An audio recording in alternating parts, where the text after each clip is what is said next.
Sampai dengan tahun 2020, Kemendikbud telah meluncurkan 6 terobosan Merdeka Belajar untuk terus memajukan pendidikan di Indonesia.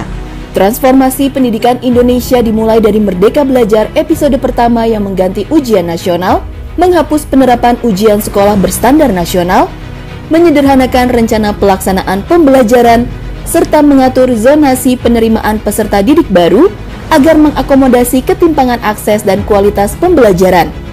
Episode kedua, Kampus Merdeka. Kita ingin melakukan kolaborasi antara universitas dengan berbagai macam pihak-pihak di luar universitas untuk menciptakan prodi-prodi baru. Episode ketiga, perubahan mekanisme penyaluran dan penggunaan dana BOS. Untuk penggunaan BOS-nya juga diberikan fleksibilitas. Ya, ini adalah langkah pertama Kementerian Pendidikan dan Kebudayaan untuk membantu menyejahterakan guru-guru honorer yang memang layak mendapatkan upah yang lebih layak. Episode keempat, program organisasi penggerak.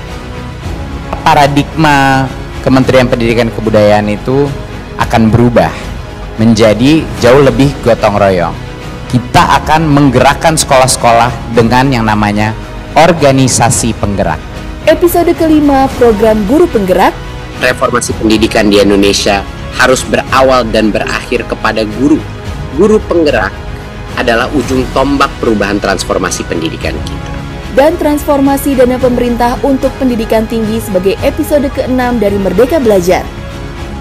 Sebagai upaya pengembangan Merdeka Belajar di lingkungan pendidikan tinggi, terobosan pendanaan yang fundamental untuk mengakselerasi tercapainya Indonesia Maju telah kami siapkan. Tidak berhenti sampai di situ, di awal tahun 2021 ini, Kemendikbud kembali meluncurkan terobosan Merdeka Belajar episode ke-7, yaitu program Sekolah Penggerak, sebagai bentuk nyata upaya mewujudkan SDM unggul untuk Indonesia Maju.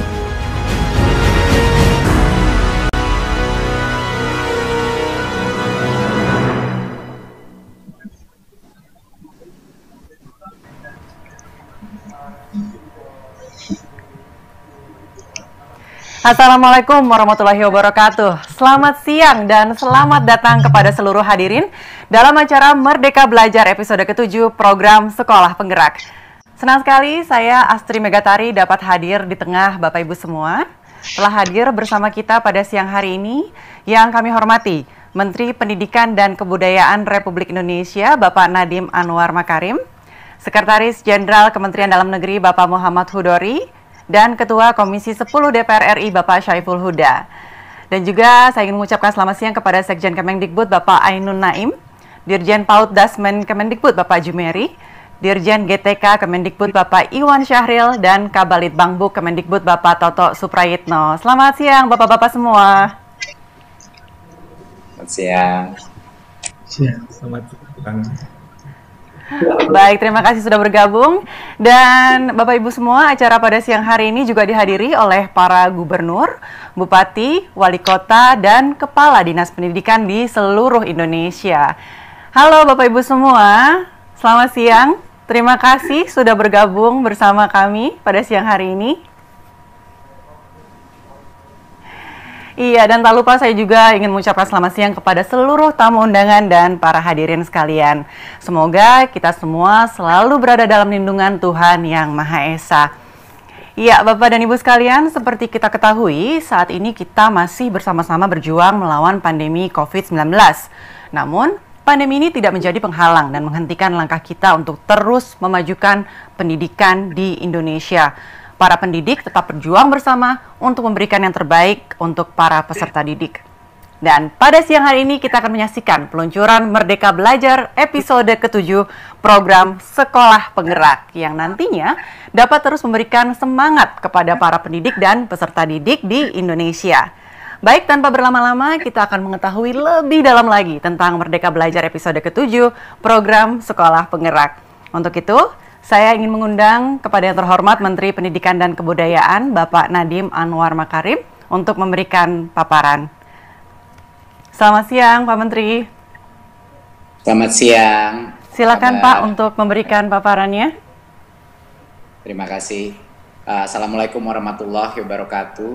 Pertama saya ucapkan terima kasih atas kesempatan untuk bisa meluncurkan Merdeka Belajar episode ke-7, program sekolah penggerak, suatu program yang sangat penting bagi di dalam hati semua pemimpin-pemimpin di dalam Kemendikbud.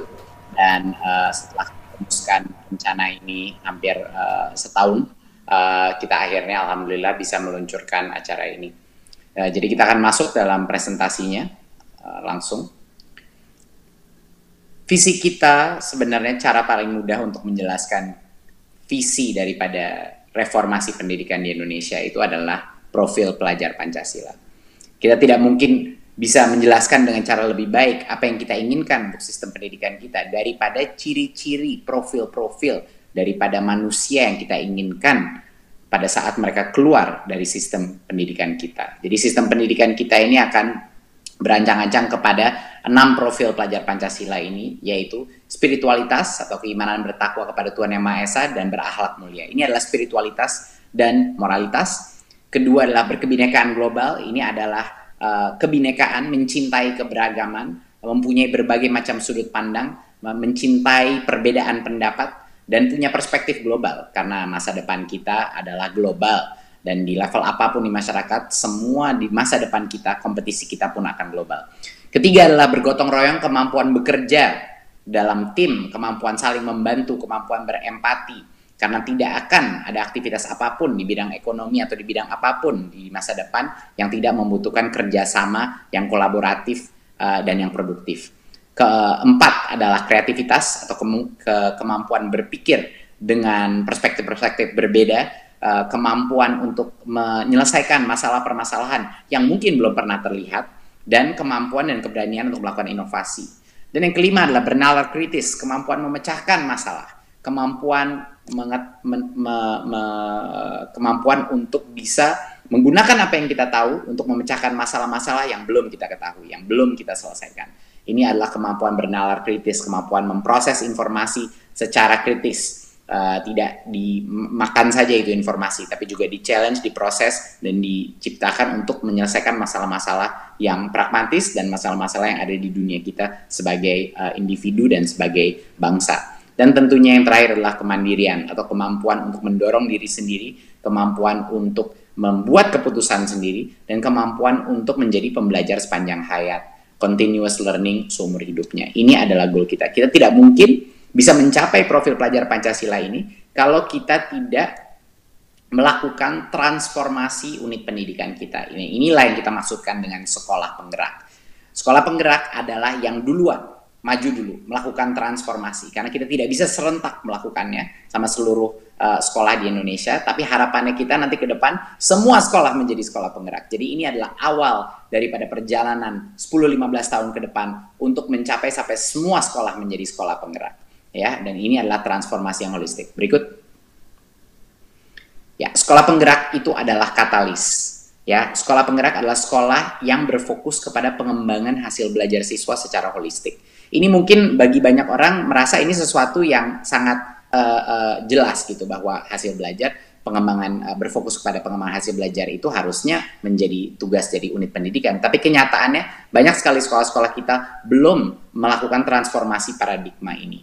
Lebih banyak sekolah kita yang mengikuti administrasi pendidikan atau berbagai macam proses pendidikan, tapi tidak berfokus kepada output daripada pembelajarannya. Jadi ini yang kita harapkan dengan sekolah penggerak, melakukan transformasi. Ini bukan hanya di Indonesia, semua sekolah-sekolah di dunia banyak sekali yang sedang melalui transformasi terhadap output pembelajaran yang lebih esensial dan fundamental. Dan diawali terpenting dengan SDM yang unggul. Ini tidak ada substitusinya. Semua transformasi pendidikan ujung-ujungnya adalah kualitas guru dan kualitas kepemimpinan sekolah, yaitu kepala sekolah dan guru-gurunya. Nah, tetapi intervensi yang harus dilakukan itu secara holistik terhadap masing-masing sekolah. Kalau cuma satu elemen darinya tidak akan berhasil. Harus semuanya secara serentak kita melakukan, makanya kita ada program sekolah penggerak. Dan di akhir daripada program ini, kita ingin hasil belajar yang di atas rata-rata, di atas level yang diharapkan. Numerasi, literasi, dan berbagai macam hal yang kita lihat harus meningkat di atas rata-rata. Kita ingin lingkungan belajar yang aman, nyaman bagi siswa-siswi kita, inklusif dan menyenangkan. Ini menyenangkan mungkin yang paling penting ini. Karena kalau anak-anak kita tidak merasa senang dalam sekolah, pembelajaran akan terkorbankan. Kita tidak bisa menemukan optimalisasi antara pembelajaran jika anak-anak tidak merasa senang di dalam kelas, merasa mereka tidak berpartisipasi. Dan pembelajarannya itu berpusat kepada murid, bukan berpusat pada regulasi, bukan berpusat kepada hal-hal lain, berpusat kepada kebutuhan murid, berpusat kepada kemampuan murid, berpusat kepada kebutuhan murid. Ini yang luar biasa pentingnya sebagai suatu filsafat dasar daripada sekolah penggerak. Dan tentunya refleksi diri dan pengimbasan. Perencanaan dan iterasi yang dilakukan guru-guru dengan kepala sekolahnya adalah basis daripada transformasi perubahan pembelajaran. Kita ingin melihat guru-guru melakukan refleksi, guru-guru ngobrol sama guru-guru dari kelas lain untuk bekerja sama, berkolaborasi sebagai tim. Karena pendidikan itu adalah sport yang team-based sport, di mana guru-guru harus bekerja sama dengan kepala sekolah sebagai coachnya, ini kepala sekolah, untuk bisa menemukan inovasi-inovasi dan selalu mengetes apakah ini berhasil yang kita lakukan dengan murid kita. Mengetes dengan assessment di dalam kelas, mengetes dengan berbagai macam survei, dan dengan proses yang kolaboratif. Jadi refleksi diri ini menjadi tema yang sangat kuat dalam sekolah penggerak. Berikut. Nah, program sekolah penggerak adalah penyempurnaan program transformasi sekolah yang sebelum-sebelumnya. Tetapi sangat beda dari program sekolah. Apa beberapa perbedaannya dari yang sebelumnya? Ini adalah program kolaborasi antara Kemendikbud dan pemerintah daerah. Jadi ini kolaborasi di antara pemerintah pusat dan pemerintah daerah ini menjadi salah satu kunci utama.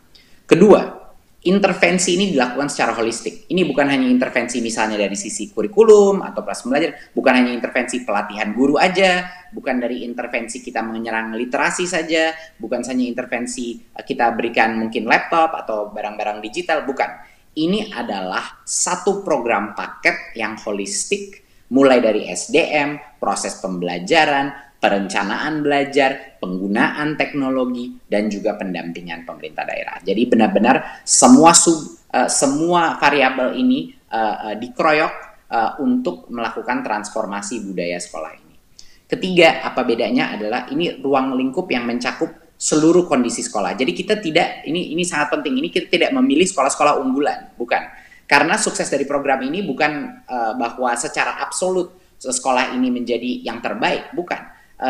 Kunci daripada program ini adalah perubahan atau delta dari perubahan yang terlihat nanti dari numerasi, literasi, budaya proses belajar, dan lain-lain, mengikuti kriteria-kriteria yang sangat mirip dengan asesmen nasional kita, ya. Tapi kita ingin melihat perubahan, kemajuan ke tahap yang berikutnya. Jadi kita akan memilih berbagai macam jenis sekolah yang dalam fase-fasenya tersendiri. Nanti akan saya jelaskan. Jadi ini bukan sekolah unggul, ya, bukan sekolah unggul. Ini adalah sekolah di mana kita akan melakukan transformasi dari level apapun sekolah itu awalnya. Dan pendampingan ini bukan pendampingan jangka pendek, 3 bulan, 6 bulan, habis itu dilepas, bukan. Ini adalah pendampingan yang melekat dengan sekolah ini selama 3 tahun ajaran. Nah, ini adalah waktu minimum bagi kami menurut research di dunia. Ini adalah waktu minimum untuk benar-benar bisa merubah budaya pembelajaran di dalam sekolah tersebut. Dan program ini terintegrasi dengan ekosistem. Hingga seluruh sekolah di Indonesia, sampai selesainya program ini adalah sampai semua sekolah menjadi sekolah penggerak. Ya, ini adalah kuncinya. Jadinya ini suatu continuum, ya. Dari sekarang, bukan sekolah rujukan, bukan sekolah unggul, bukan. Ini adalah kita mulai dengan sekolah penggerak grupnya segini, tapi harapannya ke depan, di dalam bertahun-tahun ke depan, kita akan mencapai 100% sekolah penggerak penetrasi di Indonesia. Berikut. Jadinya ini yang tadi saya jelaskan adalah sekolah penggerak ini tujuannya mengakselerasi sekolah maju dari satu tahap ke tahap berikutnya. Ya, tahap berikutnya. Di sini kita mengidentifikasi ada 4 tahap. Tahap 1 di mana tingkat numerasi dan literasinya sangat di bawah rata-rata, dan lingkungan belajar yang cukup tidak baik, seperti banyaknya terjadi perundungan, intoleransi, dan mungkin secara rutin mengalami penggangguan dalam kelas, ya, karena anak-anaknya tidak engage dalam kelas. Kalau di tahap 2 ini sudah sedikit lebih baik, walaupun sedikit di bawah level yang diharapkan dari rata-rata, tapi perundungan misalnya tidak menjadi norma, Tapi pada saat ini guru-guru masih belum memperhatikan kebutuhan dan masing-masing personalisasi daripada pembelajaran. Nah, tahap 3 ini yang sudah tahap yang kita harapkan, di mana udah nggak terjadi perundungan, guru-guru sudah melakukan segmentasi dalam kelasnya, mana anak-anak yang lebih perlu bantuan, mana anak-anak yang mungkin ketinggalan, dan mana anak-anak yang mungkin harus dikasih sesuatu yang lebih menantang. Dan perencanaan sudah mulai terjadi dari anggaran itu nyambung sama pembelajaran dan sudah melakukan refleksi. Tapi baru awal melakukan proses refleksi, kolaborasi, dan peer mentoring di dalam kelasnya. Tahap 4 ini adalah yang ideal, ini yang kita inginkan. Di mana numerasi dan literasi sekolah ini sudah di atas rata-rata. Sekolah ini menyenangkan bagi siswa karena siswa dalam setiap kelasnya mengalami perasaan bahwa dia itu didengarkan dan perasaan bahwa dia itu berpartisipasi dalam pendidikan dia. Jadi bukan hanya diberikan informasi, tapi dia juga menjadi kontributor daripada pembelajaran dia, dan dia punya suatu kemerdekaan untuk berkontribusi dalam pendidikan dia. Ini adalah sekolah yang berpusat kepada murid, dan perencanaan program itu sudah nyambung secara seamless dengan penganggarannya, dan refleksi guru dan perbaikan pembelajaran itu terus terjadi secara konsisten di dalam kelas. Ya, di dalam kelas, antara kelas, bahkan antara sekolah pun sudah mulai terjadi. Biasa di tahap 4 ini dia sudah mempunyai suatu community, suatu komunitas daripada sekolah-sekolah lain di mana mereka berinteraksi.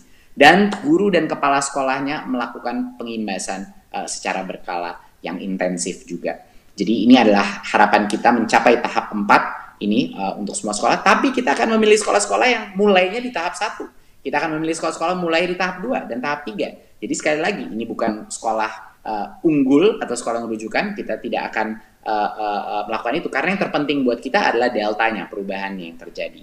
Jadi kita sebenarnya ingin sekolah-sekolah penggerak yang mungkin mulainya dari tahap yang lebih rendah, agar untuk bisa melihat perubahan yang substansial. Berikut. Jadi, seperti yang saya bilang tadi, ini bukan sekolah unggulan. Sekali lagi, kita tidak akan mengubah input sama sekali. Jadi, bukan kita pilih sekolah di mana sosioekonominya lebih tinggi, tiba-tiba. Enggak. Kita akan memilih suatu range daripada sekolah-sekolah di mana tingkat level ekonomi siswanya itu sangat variatif. Ya, sangat variatif. Jadi, kita bukannya mengubah input. Karena kalau kita mengubah input, itu namanya bukan program transformasi. Itu kita menggunakan ya memang anak-anak yang punya tingkat literasi lebih tinggi yang masuk dalam sekolah itu. Jadinya kita tidak akan mengubah misalnya input anak yang masuk ke dalam sekolah itu atau apa, itu harus kita kontrol sebagai suatu variabel, sama seperti PBDB yang sudah ada sekarang. Jadi tidak boleh ada pemilihan siswa yang berbeda dari normal gitu. Dan ini adalah bukan suatu perubahan yang kita lakukan, misalnya kita memberikan sarana prasarana yang super canggih, semuanya yang bagus, bukan. Fokusnya ini bukan pada sarana fisik sebenarnya. Fokus daripada perubahan sekolah penggerak itu adalah perubahan proses pembelajaran. Perubahan proses bagaimana caranya murid-murid dan guru berinteraksi, perubahan proses gimana cara guru dan guru berinteraksi, perubahan proses gimana cara kepala sekolah dan para guru berinteraksi, dan bagaimana mereka berinteraksi juga dengan orang tua. Karena fokusnya jadi sebenarnya sekolah penggerak ini, kenapa kita membutuhkan anggaran untuk sekolah penggerak ini? Kebanyakan dari anggaran itu akan dikeluarkan untuk peningkatan kapasitas SDM-nya, pendampingan si kepala sekolah, pendampingan para guru-guru kelas di dalam sekolah penggerak, memberikan, membantu membuat komunitas daripada praktisi di sekitarnya di mana guru-guru itu bisa belajar, dan juga tentunya untuk membantu dengan berbagai macam aplikasi-aplikasi yang akan memudahkan guru untuk melakukan peningkatan pembelajaran. Berikut. Jadi ada 5 intervensi yang saling terkait, dan satu ini keluar, semuanya bisa tidak efektif. Jadi ini benar-benar membutuhkan 5 intervensi ini sekaligus harus dikeroyok, karena kalau tidak akan ada dampak-dampak yang kita tidak inginkan gitu. Apa itu 5 intervensi yang kita butuhkan sekaligus? Yang satu adalah tentunya penguatan SDM sekolahnya sendiri. Penguatan kepala sekolah, pengawas sekolah, bahkan pengawasnya pun termasuk penilik dan guru. Ini melalui program pelatihan dan pendampingan intensif, coaching one-to-one ya. Ini adalah coaching yang intensif dengan pelatih ahli yang akan disediakan oleh Kemdikbud. Bahkan pelatih-pelatih ahlinya pun akan belajar dari pelatih-pelatih ahli lainnya ya. Jadi bukan hanya belajar dari kementerian, tapi belajar dari sesama pelatih di dalam proses ini. Kedua adalah pembelajaran dengan paradigma baru. Disinilah kita akan berorientasi kepada penguatan kompetensi, bukan hanya informasi, tapi penguatan kompetensi. Seperti tadi saya ingatkan profil pelajar Pancasila, ada 6 profil tersebut. Penguatan kompetensi tersebut adalah menjadi yang terpenting. Bagaimana, dan juga jangan lupa pengembangan karakter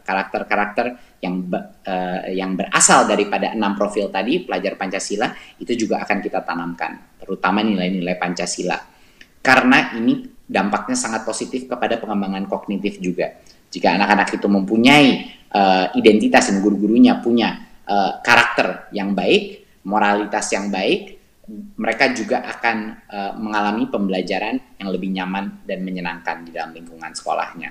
Ya, baik dari fleksibilitas daripada kurikulum, fleksibilitas daripada pencapaian, dan penyederhanaan daripada pencapaian-pencapaiannya, sehingga ini memudahkan guru. Kemampuan untuk guru-guru untuk bisa melakukan berbagai macam segmentasi di dalam kelasnya. Ini adalah pembelajaran dengan paradigma baru. Ketiga, perencanaan berbasis data. Tanpa ada data, kita tidak bisa memperbaikinya. Apa data yang dibutuhkan sekolah? Adalah berbagai macam jenis assessment yang bisa diberikan guru kepada anak-anaknya secara berkala untuk terus bereksperimentasi dan mengetahui apa yang saya lakukan itu berhasil nggak dari sisi pembelajaran murid saya.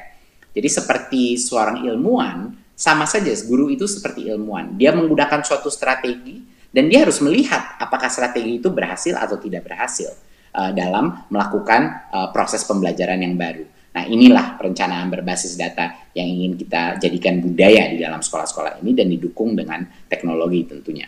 Dan digitalisasi sekolah adalah infrastruktur yang menjadi prioritas, di mana kita akan menyediakan, bukan hanya menyediakan laptop dan proyektor dan lain-lain, itu juga itu bagian dari strategi untuk semua sekolah kita.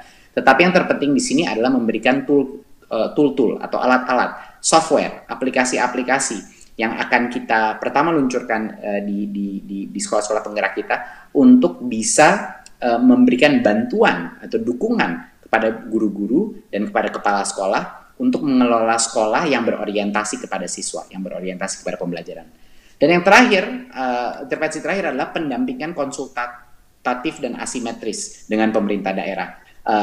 Ini pendampingan konsultatif itu maksudnya bukan pendampingan yang berbasis compliance atau sanksi atau suatu hubungan antara pusat dan Pemda yang hubungannya dengan mengikuti peraturan ini, mengikuti regulasi. Bukan. Pendampingan konsultatif adalah kita menjadi pembantunya Pemda. Ya, kita menjadi pembantu, pusat menjadi pembantu Pemda. Kita menjadi di sana untuk datang dan membantu pemerintah daerah dalam pelaksanaan sekolah penggerak ini. Dan asimetris, bantuannya nggak semuanya sama. Ya, bantuannya nggak semuanya sama. Asimetris itu artinya untuk daerah tertentu, karena mungkin kondisinya berbeda dari yang lain, ya bantuannya itu harus spesifik ke Pemda tersebut.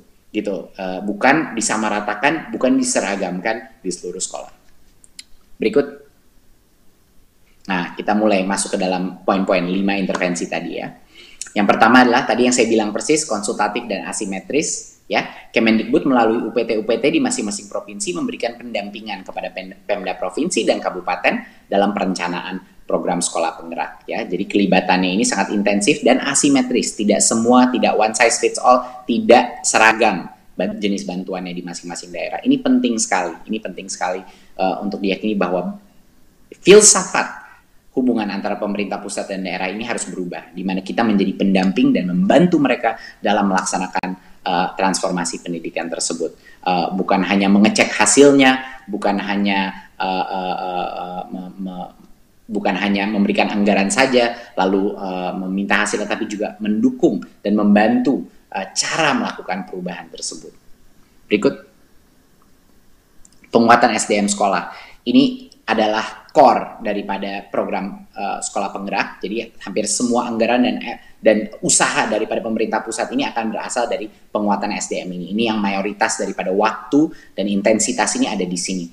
Pelatihan untuk kepala sekolah, pengawas dan penilik, kita melakukan implementasi pembelajaran kompetensi holistik ya bagi semua pemimpin-pemimpin pendidikan dan para guru-gurunya. Dan pelatihan kepemimpinan belajar yang spesifik khusus untuk kepemimpinan bagi kepala sekolah, pengawas dan penilik ya. Dan guru ini akan kita latih oleh in-house training. Jadinya pelatihannya sangat berbeda mungkin dari pelatihan-pelatihan yang sebelumnya. Apa perbedaannya? Kita bukan hanya melatih, dikumpulkan lalu dilatih, tapi pelatihan itu terjadi pada saat mengajar, pada saat melakukan aktivitas di dalam sekolah. Jadi pelatihan itu sangat fokus kepada clinical training. Clinical training itu adalah training yang dilakukan dalam proses pembelajaran. Ya, seperti dokter itu kalau kita mau mengajar menjadi dokter, dia harus melakukan clinical training dengan di rumah sakit pendidikan misalnya. Jadi fokus daripada pendidikan kita bagaimana perubahnya ini kepada transformasi sekolah adalah pelatihan tersebut harus terjadi di dalam lingkungan yang real, lingkungan sekolah dengan murid-murid. Disitulah yang akan terjadi benar-benar efektivitasnya akan teruji daripada pelatihan tersebut. Bukan hanya seminar-seminar saja, bukan hanya webinar-webinar saja.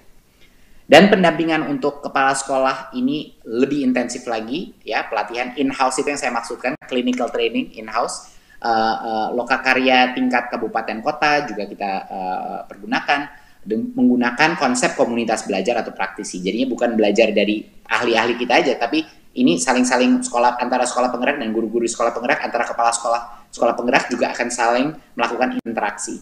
Karena salah satu cara paling efektif untuk guru dan kepala sekolah untuk melakukan perubahan adalah untuk belajar dari guru dan kepala sekolah lainnya yang sedang melalui transformasi tersebut. Disitulah akan terjadi suatu ekosistem pelatihan yang jauh lebih efektif. Ujung-ujungnya, visi daripada peningkatan mutu guru dan kepala sekolah di Indonesia harus ada di guru dan kepala sekolah sendiri. Ya, harapan kita ke depannya adalah peer learning dan belajar sesama antara di dalam sekolah dan antara sekolah akan menjadi visi besar kita terhadap pelatihan guru ke depannya. Dan ini yang sudah dilakukan hampir semua negara maju yang punya sistem pendidikan yang prestasinya di nilai tes PISA itu paling tinggi. Semua core daripada pelatihan ini adalah guru ke guru, adalah kepala sekolah ke kepala sekolah. Nah, kita ingin mengarah ke seperti ini dengan program sekolah penggerak ini. Dan tentunya implementasi teknologi, di mana kita akan bukan hanya memperkenalkan teknologi, tapi menunjukkan berbagai macam aplikasi yang akan membantu seperti platform guru, ini profil untuk meningkatkan pengembangan kompetensi guru secara mandiri, ya, bagaimana mereka bisa melakukan pelatihan diri secara efektif, lalu mereka akan mengetesnya dengan coach-coach mereka, dan platform guru dari sisi pembelajaran juga, di mana ini akan membantu anak-anak, membantu guru-gurunya dalam kelasnya mengetahui anak-anak saya sudah di level mana dan apa yang tepat untuk anak-anak saya, atau ada grup-grup dalam kelas saya yang mungkin berbeda kompetensinya. Ini adalah platform assessment dan platform pembelajaran buat guru-guru yang kami desain. Dan tentunya platform sumber daya sekolah untuk membantu kepala sekolah dan guru-guru untuk mendapatkan barang-barang melalui dana BOS, misalnya mendapatkan barang-barang yang mereka butuhkan mungkin secara online sehingga bisa lebih efektif melakukan proses pembelajaran. Dan tentunya menu daripada apa yang bisa diberikan itu tentunya akan terus kita tingkatkan kualitasnya. Dan tentunya platform lapor pendidikan, di mana kita akan mendapatkan skor dari seluruh sekolah secara holistik yang bisa digunakan guru-guru dan kepala sekolah untuk melakukan perbaikan. Ini yang dimaksudkan dengan data atau evidence-based transformasi, bahwa tanpa ada data, kita tidak tahu kita mau mengarah kemana, gitu. Makanya itu yang salah satu terpenting adalah membiasakan budaya data, membiasakan budaya assessment. Bukan assessment nasional, yang kita secara nasional, tapi senantiasa di dalam kelas melakukan pengecekan melalui assessment, bagaimana saya ini kinerjanya kelas saya seperti apa, dan melakukan perbaikan dan perubahan-perubahan yang dibutuhkan untuk bisa meningkatkan pencapaian daripada level assessment itu yang dilakukan dalam kelas. Dan kita sangat intensif satu pelatih ahli itu untuk 5-7 kepala sekolah. Jadi benar-benar program yang intensif. Ini benar-benar mentoring. Karena kita tidak mau mereka tersebar terlalu banyak. Jadinya satu pelatih ini untuk 5-7 sekolah akan benar-benar berfokus sehingga ada cukup banyak waktu, dan pelatih ahli ini akan mendampingi guru sekolah secara berkelompok. Jadi mereka dalam satu kelompok semuanya dilatih dalam melakukan transformasi ini. Berikut. Ya, apa yang kita maksudkan dengan pembelajaran dengan paradigma baru? Kita ada berbagai macam perubahan. Bagaimana kita mau mengajar anak-anak kita untuk menjadi kreatif, mandiri, dan bisa bergotong royong, bisa berkolaborasi. Tidak mungkin kalau mereka hanya akan duduk di dalam kelas dan menerima pembelajaran yang diberikan kepada guru. Anak-anak ini harus keluar dari bangku-bangku mereka harus mengerjakan hal-hal. project based learning. Nah, ini adalah esensinya. Ya, yang pertama yang itu program co-curricular itu adalah program-program di mana mereka akan mengerjakan project based learning ya. Berorientasi pada kembangan karakter, kemampuan dia untuk berkolaborasi dengan teman-temannya dia, kemampuan untuk memecahkan masalah di dunia nyata. Jadi ini yang benar-benar akan melibatkan masyarakat sekitarnya dia, dan di mana di sini ada berbagai macam kesempatan untuk memasukkan muatan lokal pun di dalam sini. Esensi daripada program co-curricular adalah memberikan kesempatan untuk anak-anak melatih yang tadi 3 profil itu. Profil pembelajaran Pancasila, kreativitas, kemampuan bergotong royong, dan juga kemampuan dia untuk spiritualitas dan moralitasnya meningkat. Dan kita tidak bisa melakukan itu hanya di dalam ruang kelas. Anak-anak harus bekerja sama, berkolaborasi untuk menciptakan portfolio pekerjaan, tapi secara kelompok gitu, dibina dengan guru-gurunya dia. Dan tentunya pembelajaran yang terdiferensiasi. Sekarang satu makanan untuk semua murid. Ya, satu menu untuk semua murid. Itu yang sering terjadi di sekolah-sekolah kita.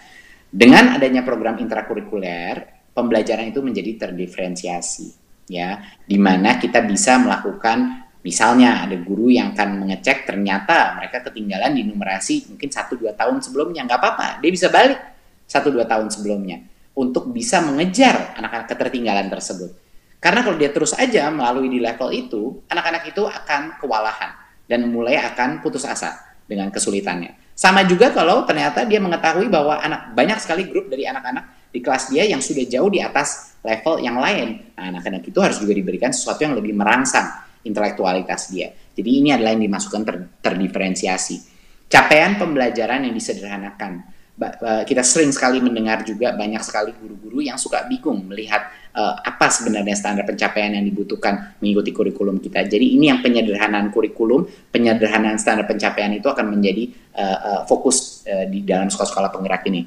Dan siswa memiliki cukup waktu untuk mendalami konsep dan menguatkan kompetensi. Bukannya kejar tayang, semuanya harus diselesaikan, tapi fokus kepada yang esensial dan diberikan cukup waktu untuk mendalami. Dan juga jangan lupa memberikan guru cukup waktu untuk bisa melakukan refleksi. Bukan semua waktunya habis untuk mengajar, waktunya penuh waktu untuk berkolaborasi dan mendapatkan mentoring daripada guru-guru lainnya untuk memecahkan masalah-masalah, mendiskusikan dengan guru-guru dari kelas lain, bagaimana menghandle anak-anak yang ketinggalan, memberikan cukup waktu untuk guru. Dan guru leluasa untuk memilih perangkat ajar yang sesuai kebutuhan. Berikut. Perencanaan berbasis data seperti yang saya bilang tadi, kita ada laporan potret kondisi mutu pendidikan dengan berbagai macam rekomendasi yang sudah secara digital disistemize. Ini memberikan bahan-bahan untuk melakukan refleksi diri. Refleksi itu menjadi perencanaan yang baru, lalu perencanaan itu akan dibimbing oleh pendamping-pendamping kita untuk dilakukan di dalam ruang kelas, lalu balik lagi, kita melihat lagi hasil pembelajarannya. Ini adalah cycle perencanaan berbasis data. Sekolah-sekolah di negara-negara maju dengan tingkat numerasi dan literasi tertinggi, semuanya melakukan ini secara otomatis. Di dalam ruang kelasnya dia, antara ruang kelas dan secara satu unit dalam unit pendidikannya melakukan ini tanpa harus disuruh. Ini sudah menjadi iterasi yang terus berlangsung di dalam setiap mata pelajaran, dalam setiap kelas, di dalam setiap departemen sampai di tingkat sekolah. Jadi ini adalah proses suatu budaya baru, iterasi yang akan kita lakukan di dalam sekolah-sekolah penggerak kita. Dan yang terakhir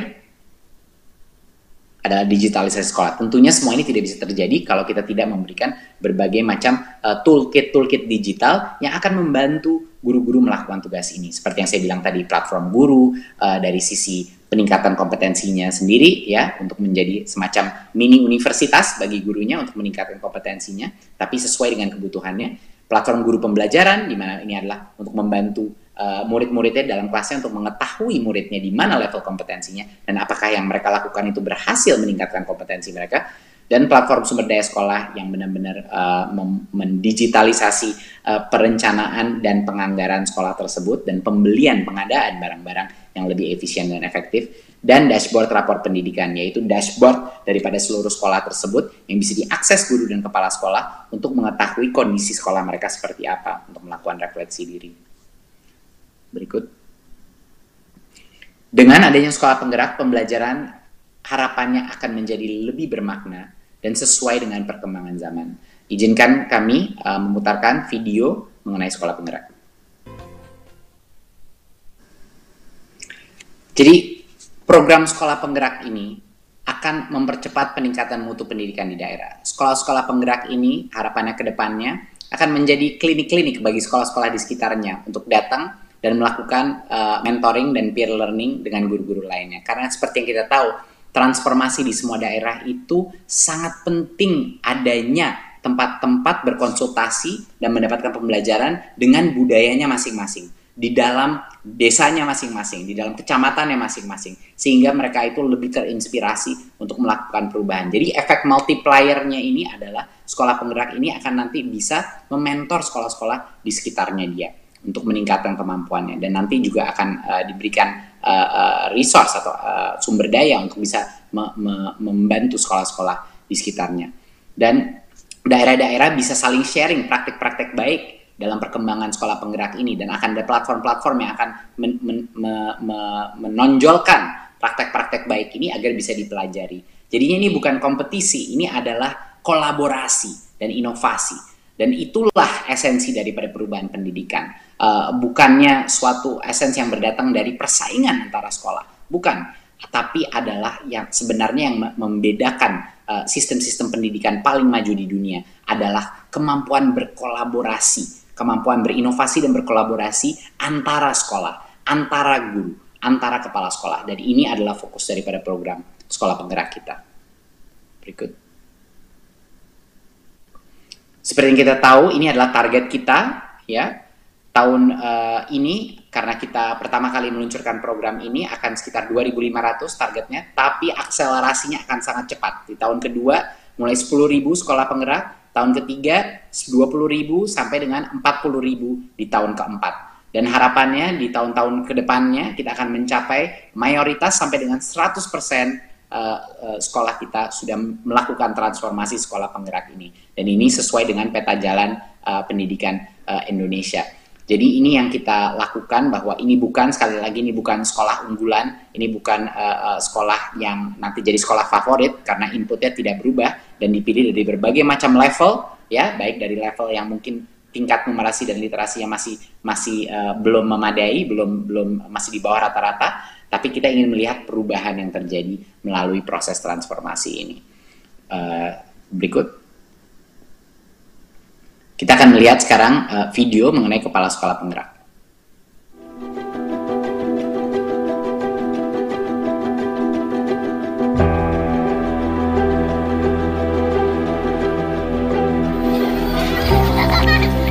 Saya tahu masa depan mereka ada di tangan para guru dan saya sebagai kepala sekolah.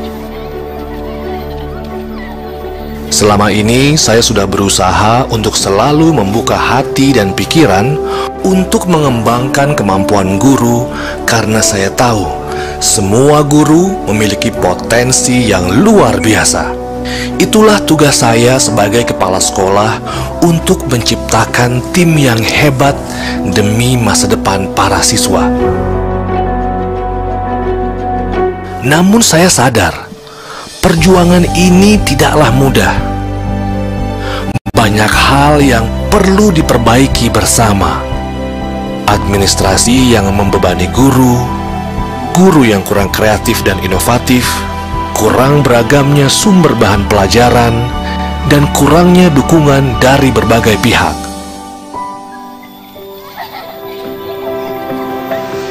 Namun, sekarang dengan adanya program sekolah penggerak, saya dan guru-guru sangat merasa terbantu.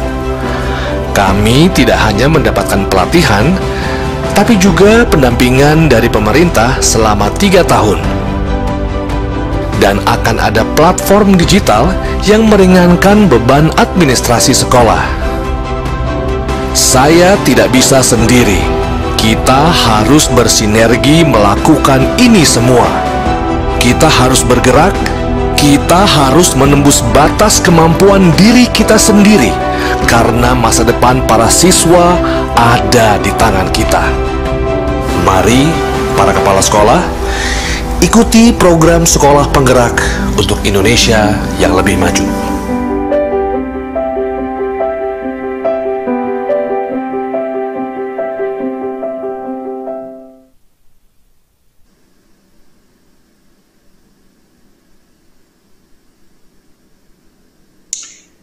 Jadi program ini untuk bergabung tentunya kriteria pertama adalah kemauan daripada sekolah tersebut untuk bergabung dalam program ini. Kalau sekolah yang tidak ingin melakukan transformasi yang penuh dengan tantangan, program ini tidak akan mungkin sukses. Jadi kami ingin mengundang para kepala sekolah di daerah penyelenggara program Sekolah Penggerak 2021 untuk segera mendaftar. Ya, deadline mendaftarnya ini 6 Maret 2021 dan ada prosesnya semuanya melalui online. Proses aplikasi mendaftar ini, dan tentunya ini menjadi salah satu kriteria terpenting untuk suksesan program, seberapa besar kemauan kepala sekolah dan sekolahnya untuk bisa melakukan perubahan, karena ini bukan perubahan yang mudah, ini perubahan yang sangat berat dan menantang, tapi dengan potensi hasil yang luar biasa bagi pembelajaran murid-muridnya. Berikut. Terima kasih, sekian presentasi dari saya. Jadi mungkin sebagai penutup, saya ingin menyebut sedikit mengenai kalau kita bisa mengimajinasi apa itu sekolah penggerak. Sekolah penggerak itu adalah sekolah di mana siswa itu dinomorsatukan dari semua keputusan-keputusan sekolah itu. Sekolah penggerak adalah sekolah yang memprioritaskan anggarannya terhadap benar-benar peningkatan mutu pembelajaran dan mutu pengajaran. Sekolah penggerak adalah sekolah di mana kepala sekolahnya terus mendatangi ruang kelas dan melakukan observasi dan memberikan umpan balik kepada para guru-guru. Sekolah penggerak adalah sekolah di mana guru saling membantu guru lainnya untuk melakukan observasi dalam kelas dan memberikan tips-tips dan memberikan masukan dan saran bagaimana meningkatkan mutu. Sekolah penggerak adalah sekolah di mana guru-gurunya bertemu dan melakukan meeting-meeting untuk bisa memecahkan masalah-masalah pembelajaran yang ada di sekolahnya. Sekolah penggerak adalah sekolah yang menyadari bahwa partisipasi siswa itu adalah salah satu yang paling penting, sehingga di sekolah penggerak kelas-kelasnya suka rame. Rame kenapa? Rame karena siswa-siswa banyak yang menanya, banyak yang berpartisipasi di dalam pembelajarannya, melakukan presentasi. Dan juga sekolah penggerak adalah sekolah di mana banyak anak-anaknya keluar dari ruang kelas untuk mengerjakan proyek-proyek based learning bersama dengan murid-muridnya yang lain, dipandu oleh guru-gurunya. Sekolah yang penggerak percaya bahwa setiap anak di dalam sekolah dia bisa sukses, punya potensi sukses. Sekolah penggerak adalah juga sekolah di mana semua guru dan kepala sekolah merasa bahwa setiap guru punya potensi untuk sukses. Dan sekolah penggerak adalah sekolah yang percaya bahwa tidak semua murid sama, sehingga setiap murid itu spesial dan bisa diperlakukan secara unik dan punya kebutuhan yang berbeda-beda. Sehingga cara menerapkan kurikulum, cara menerapkan pembelajaran itu harus melakukan segmentasi, harus mencintai keberagaman cara proses pembelajaran di dalam ruang kelas, apalagi di dalam sistem sekolah. Ujung-ujungnya, sekolah penggerak adalah sekolah di mana murid-murid secara kognitif dan karakter dimerdekakan untuk mencapai visi profil pelajar Pancasila untuk peningkatan SDM Indonesia. Terima kasih. Wassalamualaikum warahmatullahi wabarakatuh. Waalaikumsalam warahmatullahi wabarakatuh. Terima kasih kepada Bapak Menteri atas paparannya mengenai program Sekolah Penggerak. Nah, Bapak Ibu semua, tadi kita sudah bersama mendengarkan paparan dari Menteri Pendidikan dan Kebudayaan Republik Indonesia, Bapak Nadiem Anwar Makarim, mengenai Merdeka Belajar episode ke-7 program Sekolah Penggerak. Dan selanjutnya kita akan bersama menyimak paparan dari Sekretaris Jenderal Kementerian Dalam Negeri, Bapak Muhammad Hudori. Selamat siang, Bapak Hudori. Selamat siang, Mbak Astri. Iya. Selamat siang Pak, senang sekali dapat bergabung bersama kami. Silakan Pak Hudori, langsung dengan paparannya. Baik, bismillahirrahmanirrahim. Assalamualaikum warahmatullahi wabarakatuh. Terima kasih Mbak Astri. Yang kami hormati Mas Menteri Pendidikan dan Kebudayaan. Yang kami hormati Ketua Komisi 10 DPR RI, Bapak Saiful Huda, Pak Sekjen Kemendikbud, ini sahabat kami Prof. Ainun Nahim, kemudian Pak Dirjen Pendidikan Anak Usia Dini, Pendidikan Dasar dan Pendidikan Menengah, Pak Jumeri, Kemudian yang kami hormati Dirjen Guru dan Tenaga Pendidikan, saya kira Bapak Iwan Sahril juga hadir, dan yang saya hormati Kepala Badan Penelitian dan Pengembangan dan Pembukuan Bapak Totok Suprayitno. Yang saya hormati juga sahabat-sahabat kami, para gubernur, bupati, dan wali kota di seluruh Indonesia, hadirin yang berbahagia. Izinkan Mas Menteri, kami hanya menyampaikan 4 slide saja, karena secara tuntas saya kira tadi sudah dibahas secara panjang lebar oleh Bapak Menteri. Yang pertama ingin saya sampaikan, dalam rangka keberlanjutan program sekolah penggerak untuk mencapai outcome, bagaimana tadi saya sampaikan adalah meningkatkan kualitas pendidikan pembelajaran, ini yang berimplikasi kepada capaian kompetensi minimal para peserta didik. Saya kira tadi Pak Mas Menteri sudah menyampaikan Kemendikbud dan Pemda ini menjadi kunci utama gitu. Saya kira tolong diikuti slide saya ya di awal. Nah, komitmen ini saya kira dibutuhkan. Yang pertama ada 4 hal. Yang pertama adalah Pemda segera memahami konsep program sekolah penggerak secara menyeluruh. Mana? Slide saya mana? Oh, di sini. Slide-nya tolong ditampilkan saya kira. Kemudian yang kedua, membuat kebijakan daerah sebagai tindak lanjut untuk mendukung program sekolah penggerak, dan tentu saja ini mempedomani yang kita sebut dengan norma standar prosedur kriteria, ini yang ditetapkan oleh Kemendikbud. Dan yang ketiga, dalam rangka integrasi dalam perencanaan atau yang kita kenal dengan rencana kerja pembangunan daerah RKPD dan rencana kerja perangkat daerah, ini yang melekat di Dinas Pendidikan, dan penganggaran atau yang dikenal dengan APBD, dinas terkait ini segera memetakan kebutuhan untuk dukungan pelaksanaan program, yang saya kira tentu saja ini juga Mas Menteri dan Pak Sekjen sudah ada Kemendagri-nya, yaitu yang awalnya Kemendagri 90, kemudian ada perubahan sedikit menjadi Kemendagri nomor 503708 tahun 2010, yaitu tentang hasil verifikasi dan validasi pemutakhiran kodifikasi dan nomenklatur perencanaan dan keuangan.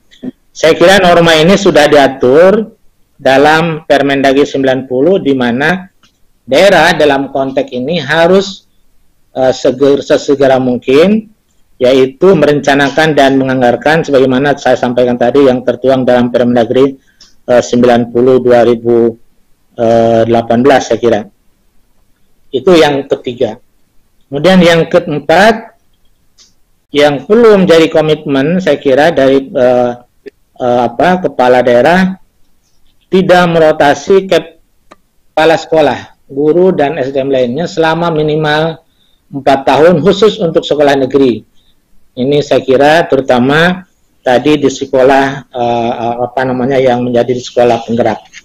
Itu poin pertama. Kemudian yang kedua perlu kami sampaikan juga yaitu tentang pembinaan dan pengawasan di masing-masing level pemerintahan. Sebagaimana kita ketahui, ada PP nomor 12 2017, yaitu tentang pembinaan dan pengawasan penyelenggaraan pemerintahan. Saya ingin sampaikan dalam konteks ini ada 4 hal yang digarisbawahi. Yang pertama, pemerintah dalam hal ini Kemendagri atau selaku pembina umum dan Kemendikbud terkait selaku pembina teknis ini melakukan pembinaan dan pengawasan terhadap penyelenggaraan program sekolah penggerak. Saya kira ini perlu disampaikan atau perlu dicermati oleh para gubernur, bupati, dan wali kota, gitu ya. Gitu. Kemudian yang kedua juga disampaikan juga, gubernur di samping sebagai wakil pemerintah juga sebagai wakil daerah otonom, dan sebagai wakil pemerintah tentu saja adalah melakukan pembinaan umum dan pembinaan teknis terhadap penyelenggaraan program sekolah pada satuan pendidikan dasar, sekira tadi juga saya sampaikan, PAUD dan non formal yang menjadi kewenangan daerah kabupaten kota. Jadi saya sampaikan kenapa disebut sebagai daerah kabupaten kota, karena gubernur ini sebagai wakil pemerintah pusat gitu. Kemudian yang ketiga yang ingin saya sampaikan, gubernur sebagai kepala daerah, sebut saja daerah gubernur ini sebagai daerah otonom, ini juga melakukan pembinaan pengawasan terhadap penyelenggaraan program sekolah penggerak pada satuan pendidikan menengah dan khusus. Ini yang menjadi kewenangan yang dilaksanakan oleh perangkat daerah. Artinya, kalau gubernur sebagai kepala daerah otonom, ini tentu saja adalah terhadap satuan pendidikannya, misalnya saja di Dinas Pendidikan dan Kebudayaan. Kemudian yang keempat, Bupati Wali Kota melakukan binwas terhadap penyelenggaraan program sekolah penggerak pada satuan pendidikan dasar, PAUD dan non formal, yang tentu saja ini menjadi kewenangan yang dilaksanakan oleh perangkat daerah terkait dengan satuan pendidikannya. Saya kira ini slide yang kedua yang ingin saya sampaikan. Kemudian slide yang ketiga, Pak Menteri, Bapak Ibu hadirin yang saya hormati, ini terkait dukungan Kementerian Dalam Negeri, terutama untuk mensukseskan program sekolah penggerak. Ini ada beberapa hal. Yang pertama, sebagaimana kami ketahui, fungsi Kementerian Dalam Negeri yang pertama itu adalah sebagai pembina umum penyelenggaraan urusan pemerintahan daerah. Kita tahu, atau saya perlu sampaikan dalam forum yang terhormat ini, bahwa pendidikan ini menurut Undang-Undang 23, Pasal 18 ini merupakan layanan dasar atau merupakan urusan wajib yang terkait dengan layanan dasar atau yang disebut dengan NSPK. Nah, terkait dengan itu, maka kami menghimbau atau mendorong kepada para daerah, baik gubernur, bupati, dan wali kota, maupun para pimpinan perangkat daerah, sebut saja adalah Dinas Pendidikan dan Kebudayaan, untuk fokus kepada sekolah penggerak yang mewujudkan profil pelajar Pancasila. Saya kira tadi juga sudah sampaikan oleh Mas Menteri, ini yang mencakup kompetensi dan karakter yang diawali dengan SDM yang unggul. Kemudian yang kedua, koordinator penyelenggara urusan secara nasional, yaitu memastikan perlu adanya sinkronisasi. Ini saya kira perlu antara pusat dan daerah, baik dari aspek perencanaan, implementasi kebijakan, dan pengendalian serta evaluasi pelaksanaan sekolah penggerak. Saya kira forum sinkronisasi pusat dan daerah ini bisa sering kami lakukan di setiap tahun karena ini merupakan kalender tetap. Dan ini sebentar lagi nanti ada forum yang disebut dengan forum sinkronisasi atau yang disebut dengan rakor teknis pembangunan, saya kira. Disitulah peran sinkronisasi antara pusat dan daerah, ada duduk pusat, kemudian ada Bappenas, ada Dikbud, kemudian ada teman-teman daerah. Ini saya kira penting juga. Kemudian yang ketiga, ini adalah pembinaan anggaran pemerintah daerah.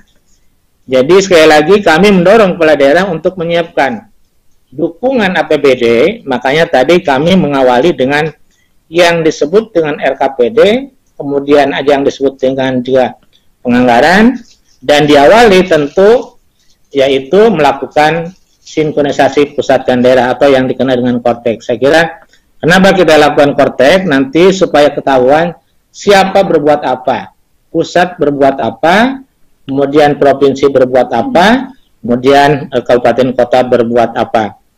Kemudian yang terkait dengan fungsi harmonisasi adalah sekali lagi mendorong kepala daerah untuk dapat saling bersinergi dan dapat mendukung Kementerian dan Kebudayaan dalam mensukseskan program penggerak sekolah. Tadi saya kira Mas Menteri di awal menyampaikan, ya artinya ini komitmen bersama antara Kemendikbud dengan pemerintah daerah, baik provinsi maupun kabupaten kota.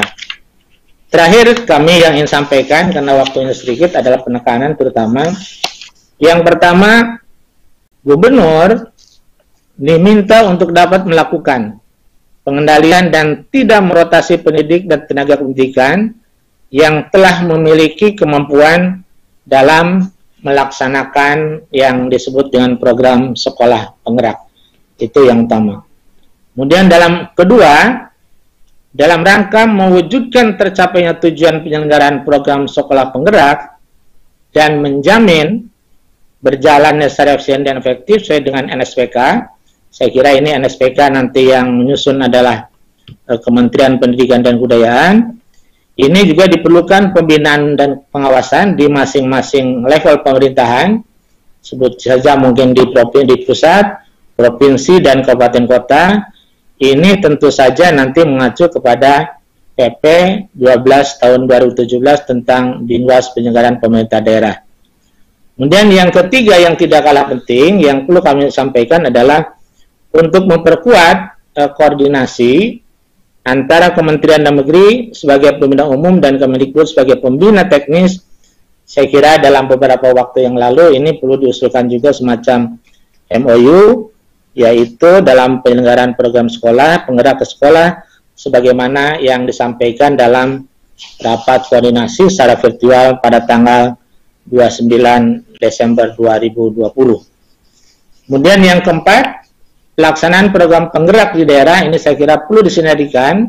Tadi saya sudah sampaikan dalam lembar di awal terhadap kebijakan existing yang telah diatur dalam Undang-Undang 23 2014 tentang pemerintah daerah, sebagaimana juga diatur dalam pasal 18. Tadi saya sudah sampaikan pasal 18 itu adalah karena pendidikan sekali lagi ini menyangkut layanan dasar dan merupakan urusan wajib, maka sifatnya wajib dan mutlak harus dilakukan dan setiap orang berhak memperoleh pelayanan minimal. Itu saya kira. Dan yang terakhir saya kira kami juga mengimbau Kemendikbud segera memastikan penyusunan SPK dalam pelaksanaan program sekolah penggerak di daerah sehingga daerah segera dapat merumuskan kebijakan daerah sebagai tindak lanjut penetapan NSPK dimaksud. Saya kira itu Bapak Ibu hadirin poin-poin penting yang ingin saya sampaikan dalam forum yang terhormat ini. Sekali lagi mohon maaf kalau ada kekurangannya. Terima kasih. Assalamualaikum warahmatullahi wabarakatuh. Wassalamualaikum warahmatullahi wabarakatuh. Terima kasih kepada Sekjen Kementerian Dalam Negeri Bapak Muhammad Hudori atas paparannya. Dan Bapak Ibu hadirin sekalian, selanjutnya kita akan sama-sama melihat komitmen dukungan dari para pemerintah daerah untuk program sekolah penggerak. Seperti apa? Mari kita saksikan bersama video yang berikut ini. Sekolah-sekolah bergerak 1, 2 tahap lebih maju dalam waktu 3 tahun. Program sekolah penggerak bertujuan menciptakan sekolah yang berfokus pada pengembangan hasil belajar siswa secara holistik dengan mewujudkan profil pelajar Pancasila dengan fokus kepada kompetensi kognitif atau literasi dan numerasi serta non-kognitif atau karakter yang diawali dengan peningkatan kapasitas guru, kepala sekolah, dan pengawas. Pemerintah Kabupaten Rotendao mendukung seluruh kegiatan yang berkaitan dengan sekolah penggerak. Kami berharap melalui kegiatan yang dilakukan sekolah penggerak di Kabupaten Rotendao, maka kualitas sumber daya manusia di Kabupaten Rotendao semakin meningkat. Kami tentu sangat berharap program ini akan dapat berjalan lancar di Kabupaten Kuburaya, dan insya Allah saya bersama seluruh jajaran Dinas Pendidikan akan berkomitmen untuk memperkuat juga dukungan anggaran, serta dalam kebijakan mutasi kita akan tetap mengawal agar tidak terjadi mutasi pada kepala sekolah dan guru yang ditunjuk sebagai sekolah penggerak di Kabupaten Kuburaya, demi untuk kelancaran sampai program ini dapat terus dilaksanakan. Saya, Ibrahim Misbahat, Bupati Kapuas, menyatakan mendukung pelaksanaan program sekolah penggerak dan bersedia untuk memenuhi persyaratan yang ditentukan. Dan ini Kabupaten Bogor mendukung.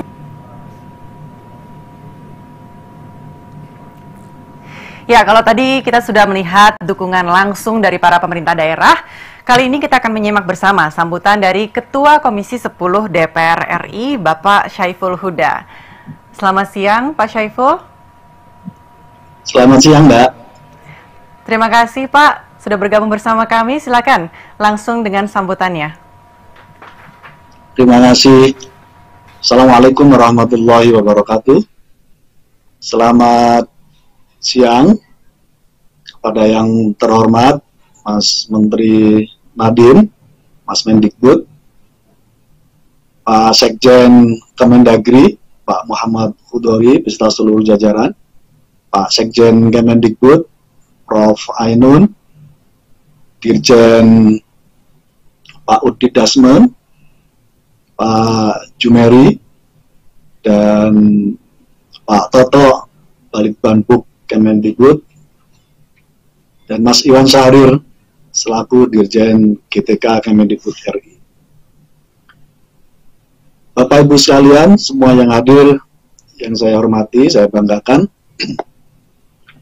ada 7 hal yang ingin saya sampaikan sebagai catatan tambahan dari apa yang tadi disampaikan oleh Mas Menteri, oleh Pak Sekjen Kemendagri. Yang pertama, atas nama DPR RI Komisi 10, kami mengapresiasi dan mendukung gagasan sekaligus inisiasi Kemendikbud terkait dengan program sekolah penggerak sebagai jilid ke-7 Merdeka Belajar.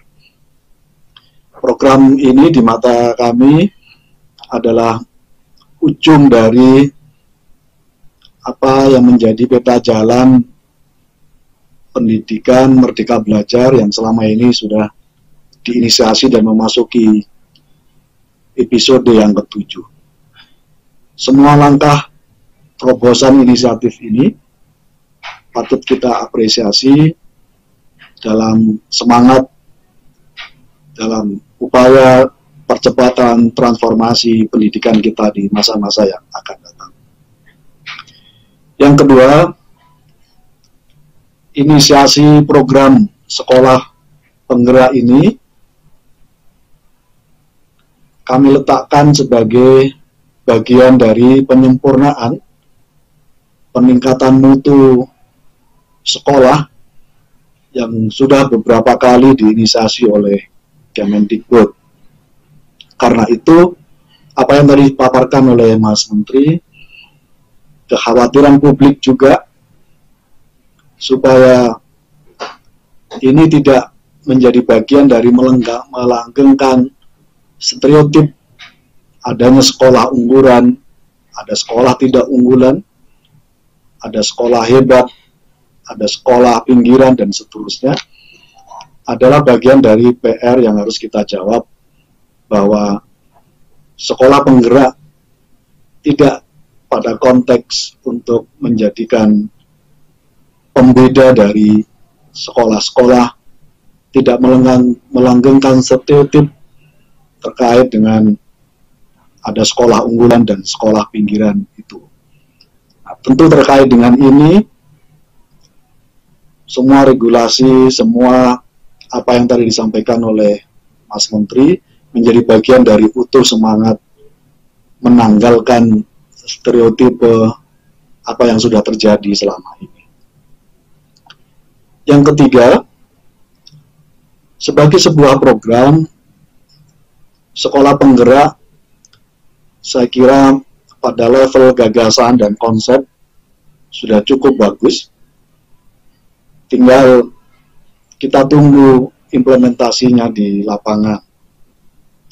Karena itu, kita support sepenuhnya untuk memberikan kesempatan Kemendikbud mengambil prakarsa pelaksanaan program sekolah penggerak ini, sambil terus kita pantau pelaksanaannya di lapangan.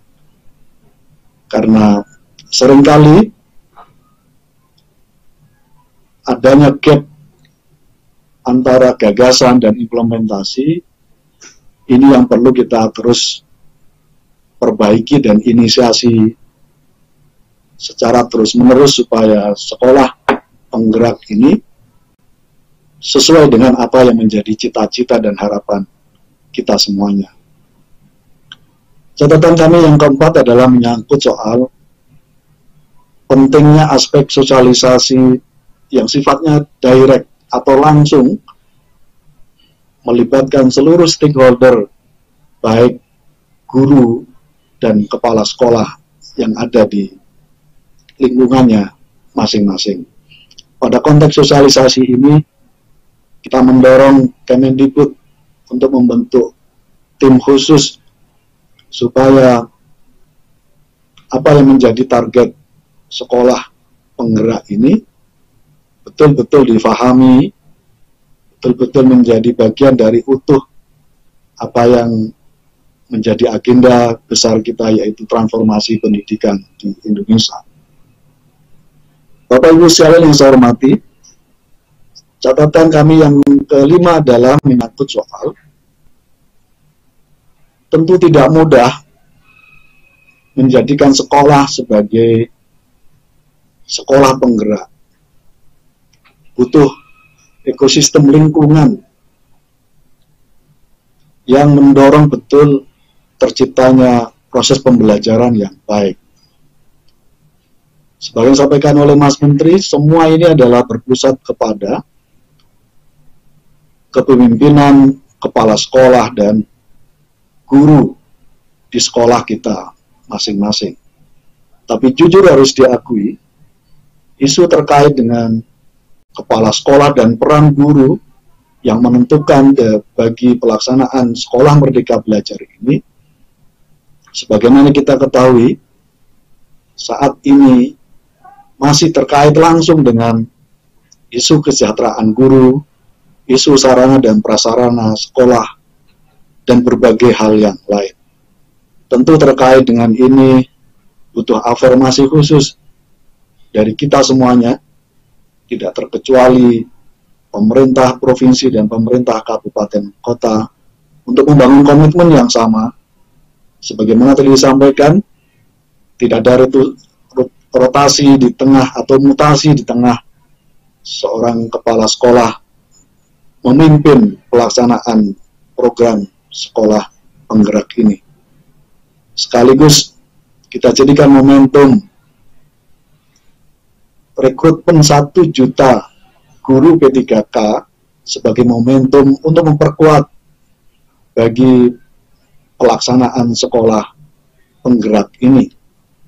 Karena sebagaimana kita tahu, praktis di lapangan jumlah guru honorer di sekolah-sekolah kita relatif lebih dominan dibanding dengan guru-guru ASN atau PNS kita. Nah, karena itu, sambil berproses bersama, pergerakan sekolah penggerak ini sekaligus harus dibarengi dengan secepat-cepatnya skema kita untuk mensejahterakan guru menjadi sangat relevan untuk kita dorong penuntasannya. Bapak Ibu sekalian yang saya hormati, poin ke-6 saya adalah menyangkut soal manajemen koordinasi dan kolaborasi efektif pemerintah pusat, dalam hal ini adalah Kemendikbud, dengan pemerintah daerah atau dinas pendidikan di seluruh Indonesia.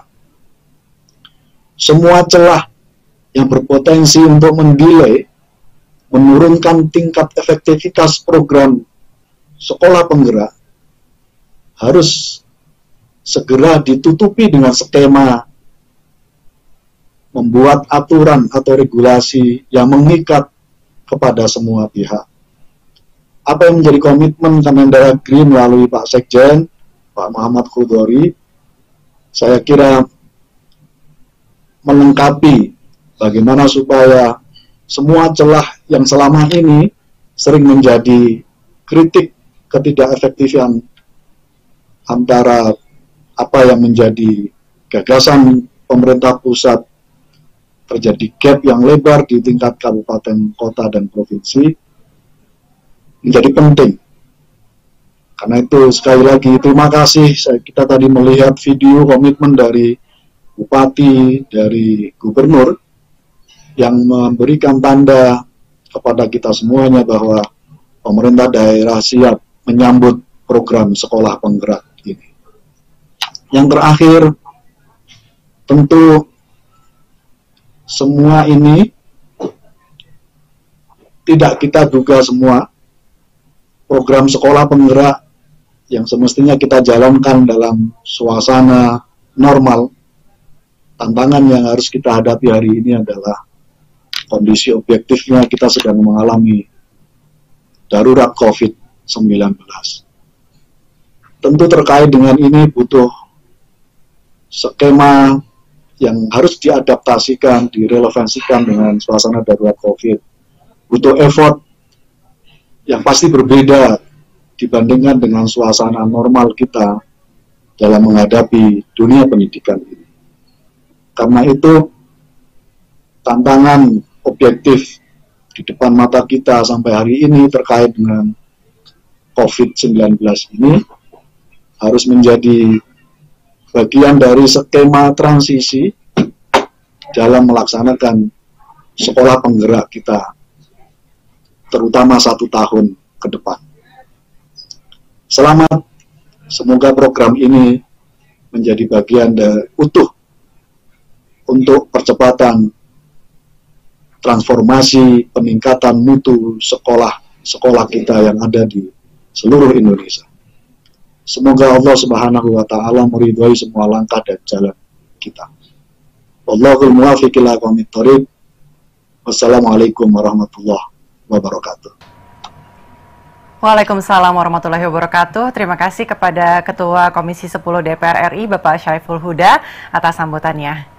Dan Bapak Ibu semua, begitu banyak informasi dan arahan yang kita dapatkan hari ini tentang Merdeka Belajar episode ke-7 program Sekolah Penggerak, yang tentunya kita harapkan sekolah-sekolah penggerak dapat menjadi katalis untuk mewujudkan visi pendidikan Indonesia.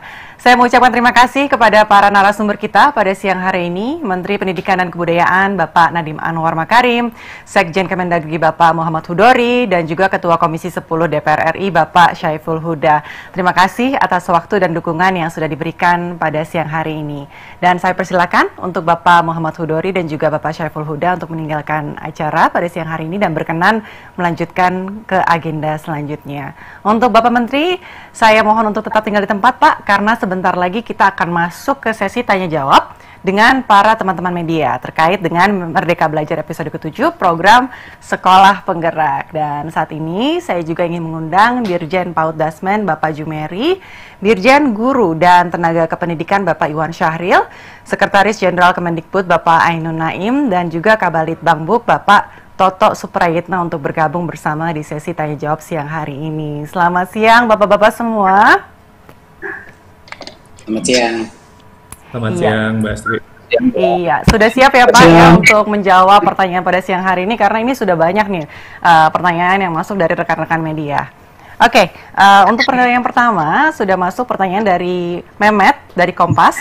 Apakah program ini berkelanjutan dan mampu membenahi sistem persekolahan sehingga tidak ada ketimpangan antar sekolah? Baik, untuk pertanyaan ini saya ingin mempersilahkan kepada Pak Menteri untuk bisa menjawab pertanyaannya. Silakan Pak. Ya, terima kasih. Pertama saya ingin mengucapkan sekali lagi terima kasih kepada Pak Syaiful Huda, Ketua Komisi 10, dan juga Pak Muhammad Hudori, Sekjen Kemendagri, untuk paparannya tadi yang sangat mendukung. Dan saya juga ingin berterima kasih kepada semua kepala daerah yang telah memberikan testimoni dan juga yang hadir pada rapat ini. Apakah program ini berkelanjutan dan mampu membenahi sistem? Alasan kenapa program ini dilakukan sebagai suatu program 3 tahun intensif pendampingan adalah agar program ini punya dampak permanen. Satu-satunya cara untuk menjaga ketimpangan antara sekolah itu bukan dengan fasilitas. Bukan hanya memberikan misalnya ruang kelas yang bagus, peralatan yang bagus, itu tidak akan meningkatkan kualitas pembelajaran secara sendiri. Yang terpenting adalah pendampingan proses pembelajaran dan peningkatan kompetensi guru dan kepala sekolahnya dalam melaksanakan fungsi pembelajaran. Itu yang terpenting. Makanya ini adalah semua program ini didesain agar berkelanjutan. Makanya kita tidak keburu-buru. Kita mulai dengan 2.500 dulu, baru memperbesar sampai 50.000, 40.000, 50.000 di akhir tahun administrasi ini. Jadinya program ini terintegrasi dengan ekosistem seluruh sekolah. Hanya ini yang lebih berkesinambungan, bukan cuma kepala sekolahnya yang dilatih, bukan cuma gurunya yang dilatih, bukan cuma pelatihan aja, tapi termasuk dari sisi kurikulum dan proses pembelajarannya. Ada aplikasi-aplikasi digital yang akan mempermanenkan perubahan ini. Dan tentunya ini adalah yang dipilih adalah sekolah-sekolah dengan tingkat-tingkat kompetensi yang sangat variatif. Dan karena inilah efek multiplier dari masing-masing sekolah ini karena akan terdistribusi di banyak sekali kabupaten kota. Misalnya di tahun 2020, di tahun ini saja 111 kabupaten itu akan terrepresentasi dalam program ini, sehingga multiplier efeknya itu akan sangat besar. Jadi memang program ini didesain untuk menjadi sesuatu yang berkesinambungan dan akan mempunyai dampak multiplier. Oke, terima kasih Pak Menteri. Mungkin dari Pak Sekjen atau Pak Dirjen atau dari Kabanlitbangbuk bisa menambahkan? Silakan. Pak Sekjen. Silakan kepada Pak Sekjen.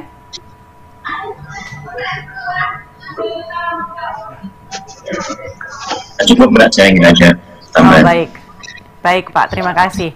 Oke, selanjutnya kita akan beralih ke pertanyaan dari Dian Warastuti, Harian Waspada. Berapa sekolah yang dilibatkan? Apakah masing-masing daerah ada kuotanya untuk menjalankan sekolah penggerak? Silahkan kepada Pak Menteri untuk dapat menjawab pertanyaan yang dari Harian Waspada ini, Pak. Ya, mungkin saya berikan ke Pak Jumeri, bisa menjelaskan Pak Jumeri berapa sekolah yang... Terima kasih Pak, terima kasih Pak Menteri. Jadi ke depan semua kabupaten kota mendapat kesempatan menjadi kabupaten kota sekolah penggerak. Nah, tahun ini kami menetapkan 34 provinsi di Indonesia dan 111 kabupaten kota. Nah, ada kuota setiap daerah nanti berapa PAUD-nya, kemudian berapa sekolah SD-nya, SMP-nya, SMA, SLB, dan Dikmasnya yang kita tetapkan. Jadi secara bertahap, mulai tahun ini ada 111 kabupaten kota, tahun depan kira-kira lebih dari 2 kali lipatnya. Nah, harapannya sampai 4 tahun ke depan, seluruh sekolah di Indonesia, seluruh kabupaten kota sudah menjadi kabupaten kota penggerak, dan semua menjadi sekolah penggerak. Itu, terima kasih. Baik, terima kasih Pak Dirjen. Dan selanjutnya kita akan melihat pertanyaan dari Ahmad Mutiul Alim dari jurnas.com. Bagaimana penentuan sekolah penggerak? Apakah melalui penunjukan atau pengajuan? Silakan kepada Pak Menteri. Mungkin saya kembalikan lagi ke Pak Jumeri detail penunjukannya. Jadi 111 kabupaten kota yang kita tunjuk dan 34 provinsi, yang provinsi itu otomatis. Sedangkan yang kabupaten kota adalah pada kabupaten kota yang punya komitmen yang tinggi terhadap program sekolah penggerak ini. Ditandai dengan kehadirannya pada saat sosialisasi, kemudian melamar menjadi kabupaten kota penggerak. Kemudian kami juga menilai dari komitmen pemerintah daerah untuk bisa mendukung sekolah penggerak ini. Karena sekolah penggerak tidak bisa dilaksanakan oleh Kemendikbud sendiri, tetapi harus kolaborasi yang kuat antara pemerintah daerah dan pemerintah pusat. Jadi itu Mbak mekanismenya, jadi di melamar, kemudian menganalisis setiap daerah, apakah ada aturan-aturan yang mendukung pelaksanaan sekolah penggerak, kemudian kesanggupan kabupaten kota untuk bisa mendukung dengan memberikan peraturan yang mendukung sekolah penggerak, tidak memutasi kepala sekolah selama 4 tahun, selama pendampingan, dan ke depan menyediakan anggaran untuk keperluan pengembangan sekolah penggerak ini. Dan ini memakan waktu selama 3 tahun. Terima kasih. Baik. Lalu masih dari media yang sama, dari jurnas.com, pertanyaan selanjutnya adalah bagaimana mengantisipasi munculnya stereotip sekolah favorit dengan adanya sekolah penggerak? Silahkan, Bapak-Bapak. Terima kasih. Ini perlu saya garis bawahi seperti tadi pada saat saya melakukan presentasi. Program sekolah penggerak ini bukan sekolah unggulan, karena targetnya adalah 100% daripada sekolah di Indonesia akan menjadi sekolah penggerak. Berarti ini adalah transformasi secara holistik terhadap seluruh sistem pendidikan. bukannya akan selalu ada grup tersendiri namanya sekolah penggerak. Harapannya semua sekolah melalui program ini, tapi tentunya harus bergilir karena kita harus memastikan kualitas di masing-masing tahap.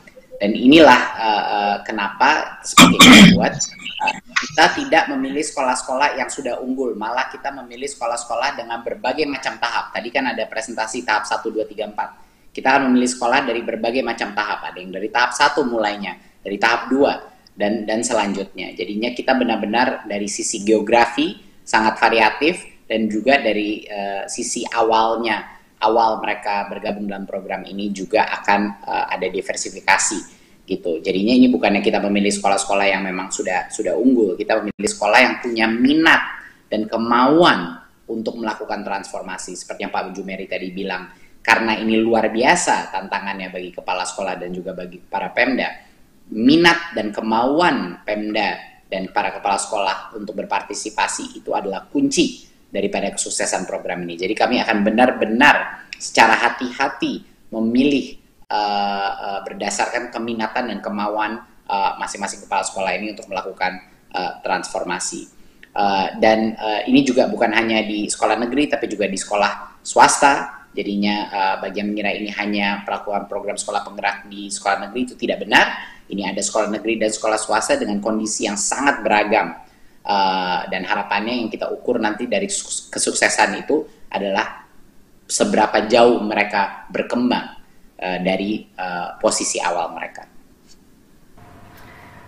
Oke, baik, terima kasih Pak. Dan ini terakhir ada pertanyaan satu lagi dari Rini Suryati, Kedaulatan Rakyat. Apakah ada anggaran khusus untuk program sekolah penggerak ini? Silakan Pak.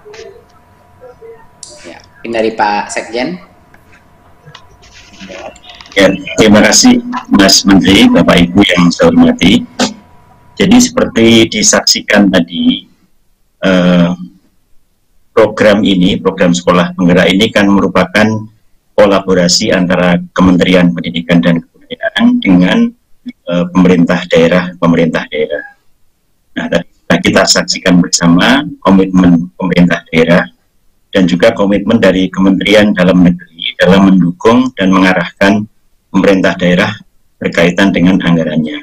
Sehingga anggaran untuk sekolah penggerak ini akan didukung baik oleh Kementerian Pendidikan dan Kebudayaan maupun pemerintah daerah, artinya oleh APBN dan juga oleh APBD. Nah, kemudian ada anggaran atau dukungan finansial melalui pos kinerja yang digunakan untuk membantu proses pembelajaran. Nah, besar anggaran daerah tentu disesuaikan dengan jumlah sekolah yang ada di daerah itu, juga jumlah kepala sekolah serta guru yang mengikuti program sekolah penggerak. Kemudian bagi pemerintah daerah atau bagi daerah yang telah memiliki perencanaan untuk program peningkatan mutu di tahun 2021 dapat diintegrasikan untuk program sekolah penggerak. Kemudian bagi yang belum dapat menganggarkan untuk periode 2020. Dan selanjutnya tentu banyak keuntungan ya bagi pemerintah daerah atau bagi daerah untuk punya komitmen dengan program sekolah penggerak ini, yaitu tentu mutu hasil belajar dalam kurun waktu 3 tahun akan meningkat. Kemudian juga kompetensi kepala sekolah dan guru juga meningkat. Kemudian ada proses percepatan dalam digitalisasi sekolah yang akan membantu mereka bekerja. Dan juga sekolah atau sekolah-sekolah penggerak ini akan menjadi katalis perubahan bagi satuan pendidikan lainnya. Dan sekolah-sekolah itu juga akan semakin cepat mencapai profil pelajar Pancasila dan ada pendampingan intensif bagi sekolah-sekolah yang ikut program sekolah. Demikian, terima kasih. Baik, terima kasih Pak Sekjen atas penjelasannya. Dan itu tadi pertanyaan terakhir. Tak terasa sesi tanya jawab kita pada siang hari ini telah berakhir. Luar biasa sekali antusiasme dari teman-teman media. Saya ucapkan terima kasih kepada para panelis, Mendikbud Bapak Nadiem Anwar Makarim, Sekjen Kemendikbud Bapak Ainun Naim, Lalu juga Bapak Jumeri, Bapak Iwan Syahril, Bapak Toto Suprayitno, terima kasih banyak Pak. Terima kasih. Dan saya juga ingin mengucapkan terima kasih kepada para gubernur, bupati, wali kota, kepala dinas pendidikan, dan juga para tamu undangan, serta seluruh hadirin sekalian. Dengan berakhirnya sesi tanya jawab, berakhir pula acara kita pada siang hari ini. Semoga seluruh informasi yang kita terima bisa membangkitkan semangat kita untuk terus memajukan pendidikan di Indonesia. Akhir kata, saya Astri Megatari pamit undur diri. Wassalamualaikum warahmatullahi wabarakatuh. Waalaikumsalam.